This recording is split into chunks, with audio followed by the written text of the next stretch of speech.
When you use meditation for intuition, you will learn to hear your inner voice. That's huge. Here's why. Intuition is one of humankind's most important skills. While millions of people frequently search for online psychics for life advice, the truth is this: your gut instinct is your best guide.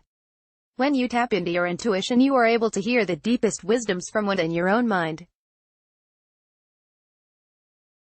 And the best way to do this is by using meditation techniques for intuition. Your intuition will empower you to let go, to trust yourself, and to make the most of the power of your subconscious mind. Read my guide to accessing your subconscious mind power, but let's start with the basics. Just what the hoo-ha is intuition? What is intuition, and what is the effect of meditation on intuition? When you tap into your intuition, you are able to hear the deepest wisdoms from within your own mind. If you have ever felt as though some secret voice inside your head were guiding you, you have experienced a moment of intuition. Take this example. One day I woke up at 6 a.m. and immediately jumped out of bed. I told my girlfriend to get up too. I was panicked. I headed to the phone. It started to ring. My mother was calling from England. I knew it was bad news. She told me my father had passed away. It was a moment of intuition. I knew something was up. And I was most definitely right. Intuition exists so that your mind can feed you important information quickly. 1. So, when you use meditation for intuition, you'll be able to access your inner wisdom much quicker. Intuition really is huge. Millennia ago, this immediacy of information was the difference between life and death. Our ancestors needed to quickly be able to assess whether a person was friend or enemy. The wrong decision meant getting your throat slit. Intuition differentiated a friend from a villain. In this way, human intuition was vital to survival. Even today, human intuition can be the difference between life and death. Take this example. Imagine that you're driving when you see a little girl on the side of the road. Your intuition immediately thinks that she might run out into the road. So you slow down. And sure enough, there she goes running into the middle of the road, and if your intuition hadn't been on point, you might have accidentally hit her. In times like those, you don't always have the time to think, so your intuition butts in and yells at you to do something. Either you listen or something dire might happen. In modern society, we tend to favor logic and reasoning. But there are deeper states of mind. Intuition resides deep within. And it is one of the most powerful forces we have. How do you access your intuition? By using specific intuition meditation techniques. When you use meditation for intuition, you will find your gut instinct. Intuition is a gut feeling that you experience, like a physiological sensation, like a lightness in your chest. For instance, there are many meditations for intuition that will make your gut instinct louder, more noticeable, more usable. That's why enlightened people are often more in tune with their intuition. Because they have practiced meditations like body scan, that make them more mindful of physiological sensations. Intuition comes from the deeper parts of the human mind. Those same parts of the human mind that meditation lets you access. But that intuition needs to communicate with the conscious mind. When you use meditation for intuition, you make yourself more conscious of your intuition. This happens because meditation makes you more aware of the physical sensations that occur when your intuition kicks in. Proof 2. The University of South Wales wanted to prove how intuition worked. They measures how intuition leads to physiological changes. They did this by testing people's skin conductance, an indicator of physiological arousal, during a decision-making test. The researchers observed changes in skin conductance that shows that intuition leads to a physiological reaction. This explains how we can feel our intuition. Therefore, when we follow gut instinct, we actually respond to physiological changes. When someone tells you they're following their intuition, what they truly mean is that they are experiencing a physiological reaction that is informing them about how to make a decision. We all experience times when a voice within seems to guide us. Perhaps it tells us not to enter a dark room, or that for some reason we really must call home immediately. Here's why you need to use meditation for intuition. Meditation will boost your intuition. And that can be huge, especially at specific moments in life. Scientific research has proven that when you experience moments of intuition, you really should listen to what your instincts are telling you. There are many theories regarding the role of intuition and instinct. David Myers, Ph.D., a social psychologist at Hope College, says that the right brain is constantly scanning the environment and registering information. 3. This information is then fed back to the body in the form of gut instincts and various physical sensations. Not only do your instincts help to make you aware of what's happening around you, but they also help you to stay focused on what matters. As Judith Orloff, Ph.D., who is an authority in helping empaths, states, living more intuitively demands that you're living in the moment, she says, and that makes for a more passionate life. Intuition and instincts can be wrong at times. Emotions hamper decision-making. For instance, blindly falling in love with a house, and paying little attention to the inspection results, may leave you with a money pit, says Margarita Tartakovsky. 4. But at the same time, your intuition and instincts are often the wisest counsel you have. We humans are often too focused on intuition. Through evolution, humans have created a false positive feedback in our minds. When we remember moments of intuition, we tend to remember the times our intuition was accurate. I remember when my moment of intuition from above, when I knew my mother was calling and that something had gone wrong with my dad. But I am more likely to remember that event than to remember all the times my intuition was wrong. Because we are more likely to remember the times our intuition was correct, we come to expect our intuition to be correct even though it often is not.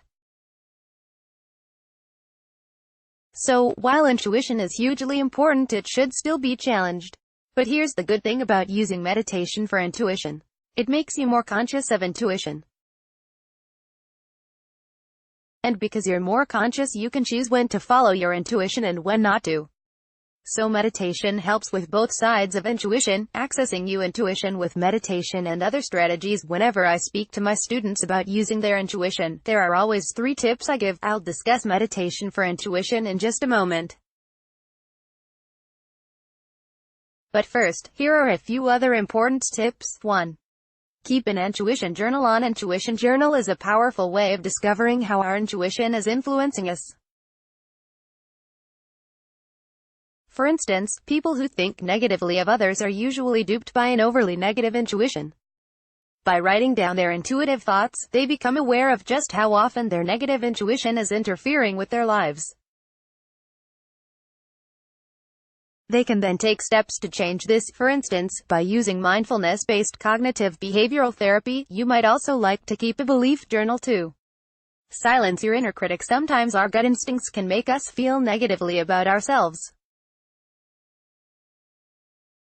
For instance, when your reaction to every challenge is, "I can't do this," this negativity can completely impede our ability to succeed in life. But we can change it. Make use of my guide to stopping negative self-talk. Point 3. Make your intuition more positive. Because of negative bias, your intuition may be overly negative.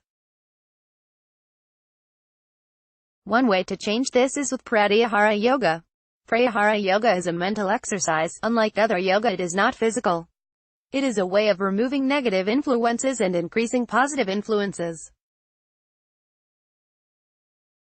This can have a huge effect on our minds in general because it changes the ration of negativity to positivity. Another great idea is to change your environment. If you want to find your intuition, try going somewhere sensational. I say sensational, I mean somewhere relaxing, somewhere inspiring, somewhere you'll feel free to let your zen flow. You will find my guide to creating a meditation space very helpful for this. Now we know everything we need to know about intuition. Here is a great meditation for intuition. It will help you to find your intuition and to listen to it. A guided meditation for intuition. One of the best ways to use meditation for intuition is through binaural beats. Binaural beats are a series of tones and sounds that affect brain waves. To listen to binaural beats, you must use headphones. While listening, the beats will induce theta brain waves. These brain waves put you in a very deep state of relaxation. When you listen to binaural beats, you will notice a feeling of dampening, a relaxing of your brain. This is your brain creating theta waves. Theta brain waves correspond to a deep state of relaxation. 5. The same is true for Tibetan singing bowls, which are arguably more powerful. While you are relaxed, you will experience more intuition. Your conscious mind is relaxing and your subconscious is opening up, presenting intuitive experiences. Here is my favorite binaural beats recording for intuition. It opens the third eye, Ajna chakra. Traditional meditation for intuition. Without a shadow of a doubt, the best meditation for intuition is the third eye meditation technique. This is an ancient meditation technique for intuition. It's used in yoga and Buddhism. It involves meditating on your third eye chakra. Check out the link above to learn to use this meditation for intuition development. 5 ways these meditations for intuition will boost your inner voice. 1. When you use meditation for intuition, you will notice moments of unease. These moments of unease are your intuition speaking to you. Listen to your inner voice. When you experience unease in the body, you've experienced this before. It's that sudden feeling of unease. It's most commonly felt in the pit of the stomach, a sort of nausea created by anxiety. Ignore this sensation at your peril. Your body instinctively knows when something is wrong. Your mind is constantly interpreting information from the environment and using that information to tell your brain where you are and what's going on. Let's say, for instance, that you're walking down a dark alley. Your mind will be automatically scanning the alley for threat. Should a strange man then appear, your mind will immediately begin to scan him to find out whether he is a threat. If your mind decided that he is a danger, it will produce sensations of unease. This unease is intended as a warning, and you'd be very wise to listen to that warning. A few years back, scientists from the University of Iowa decided to investigate the role of intuition and instinct. They had research subjects play chance with stacks of money and card decks. Different cards revealed whether or not the subject had won the money. What the research subjects were not aware of, however, was that the card decks were rigged. The decks had been stacked so that 2 of the decks yielded large payouts and the other 2 consistently led to losses. After 50 cards, the test subjects began to favor the card deck that was giving out the high payouts. But here's the truly amazing thing about that test.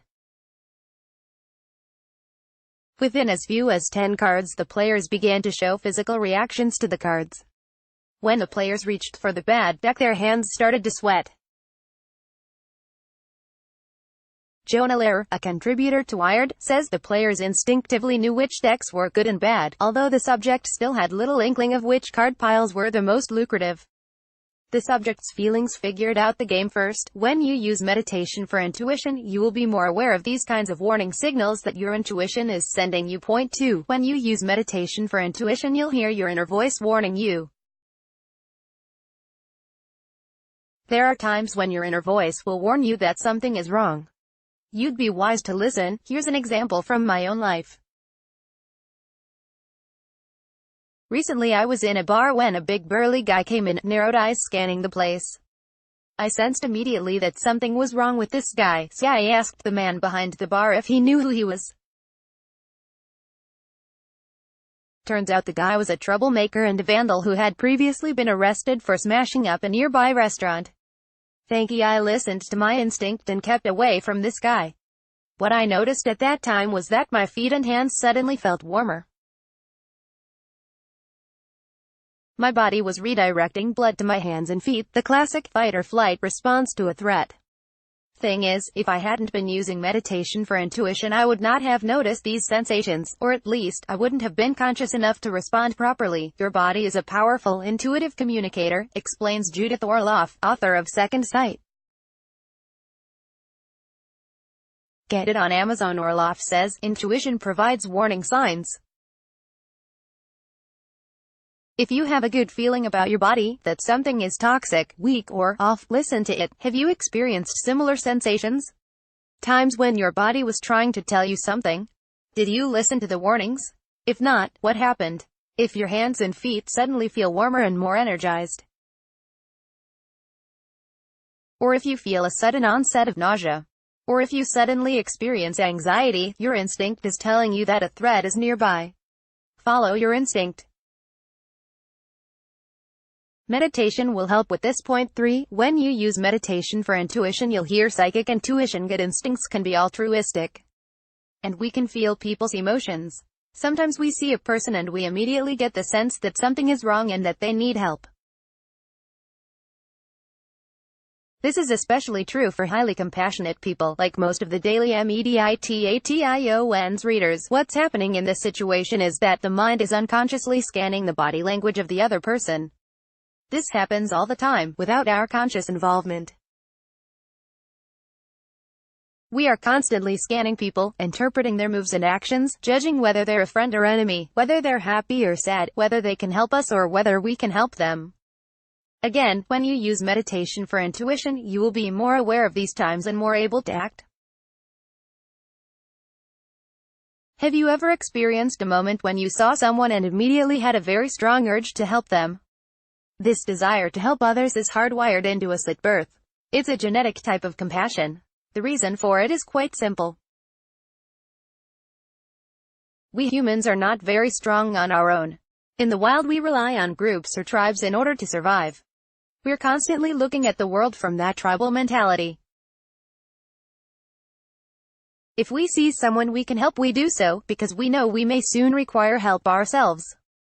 If your intuition is telling you that you should go and help someone, do it. Odds are you'll make a real impact on that person's day and they'll be truly thankful that they met you. And besides, nothing on earth feels better than helping another human being, well, except maybe helping an animal. So because meditation boosts intuition, it also makes us more able to help people in need. For when you use meditation for intuition, you will feel your inner confidence. Maybe you're amazing at dancing or cooking. Or you just sense that you're a really good person. If you intuitively believe in one of your talents, you should follow it. Many truly talented people have a terrible time trusting their talents. They overthink everything. They're constantly asking themselves, have I got this? Do I know what I'm doing? Am I prepared? And so on and so on. Their mind and body constantly send signals to their brain saying that yes, they are 100% in control and good to go, but they don't listen. They still doubt themselves. Have you ever experienced a time when you felt confident but you didn't trust that confidence? I spent a lot of my life touring England as a theater actor. There were many times when I would question whether I knew my lines or not. I felt confident but I didn't trust the way I felt. This led me to stepping on stage doubting myself. Instead of truly going for it and launching into my lines confidently, I questioned myself. I didn't trust my instincts. Not trusting myself led to worry, and worry made me perform at a less than optimum level. Essentially, I choked. In How We Decide, Jonah Lehrer says, choking is a vivid example of the havoc that can be caused by too much thought. Such deliberate thought processes interfere with the trained movements of the muscles. In other words, because I was thinking too much on stage, I disrupted my own performance. If you're feeling good about a specific talent or skill, there's a reason for that confidence and you should believe in yourself. Follow your instincts. Once you've developed expertise in a particular area, it's important to trust your emotions when making decisions in that domain, Lehrer says. If you know you can do it, trust your instincts. Point 5. Meditation helps your intuition to tell you when something is right. There are times when you feel, deep down, that something is right. Maybe it's the feeling that you should change